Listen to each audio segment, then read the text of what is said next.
Bonjour les amis, jour 1329. Aujourd'hui, nous poursuivons notre revue des principaux événements sur le champ de bataille au cœur de l'Europe. Abonnez-vous à la chaîne pour ne rien manquer des événements les plus importants de notre époque. Passons directement au changement sur la ligne de front. Les forces de défense ont repoussé avec succès 4 attaques de l'armée russe près de la localité de Stepov. Les unités russes ont tenté de percer la défense ukrainienne en utilisant des véhicules blindés et de l'artillerie. Mais toutes leurs tentatives se sont soldées par un échec. La situation sur le front d'Orikhiv reste tendue, mais sous contrôle. Les forces russes poursuivent des actions offensives actives dans la région de Dnipropetrovsk. Selon les dernières informations, l'ennemi a réussi à progresser et à occuper la localité de Ternov. Les combats dans cette zone ont duré plusieurs jours. Les unités russes ont massivement utilisé l'artillerie, des drones kamikazes et des groupes d'assaut. En raison de la supériorité significative des Russes en hommes et en équipement, les forces ukrainiennes ont été contraintes de se replier sur des lignes préparées. La situation sur ce front reste difficile. Les unités ukrainiennes se regroupent, renforcent leur position et se préparent à des contre-attaques, afin de reprendre le contrôle de Ternov et de stabiliser la ligne de front.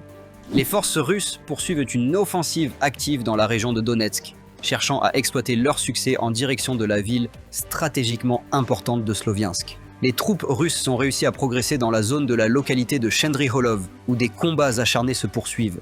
Les unités de l'armée russe utilisent activement l'aviation d'assaut, l'artillerie de gros calibre et des drones pour repérer les positions ukrainiennes.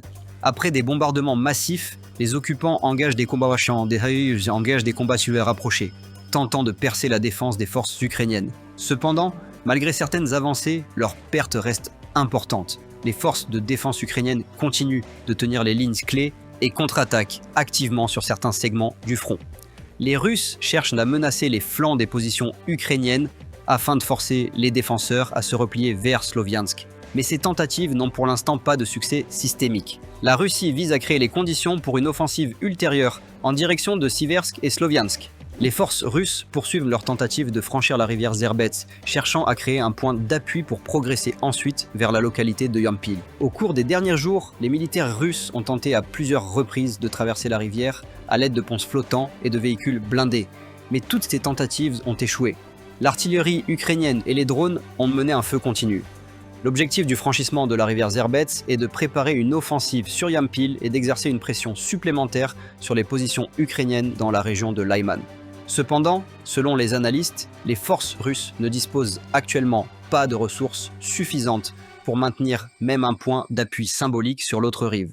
Sur le front de Konstantinivka, la situation s'est compliquée. Selon les derniers rapports, on observe dans cette zone une augmentation de la zone grise, des secteurs soumis à des tirs constants et non contrôlés par aucune des deux parties. Les forces russes poursuivent leurs actions d'assaut, cherchant à améliorer leur position tactique et à se rapprocher des positions ukrainiennes. Sur le front de Pokrovsk, la situation reste stable. Au cours des dernières 24 heures, aucun changement significatif dans la position des forces n'a été constaté. Aujourd'hui, les forces russes ont mené une puissante frappe aérienne sur Kharkiv en utilisant 3 bombes guidées. À la suite de l'attaque, l'un des bâtiments d'un établissement médical de la ville a été gravement endommagé.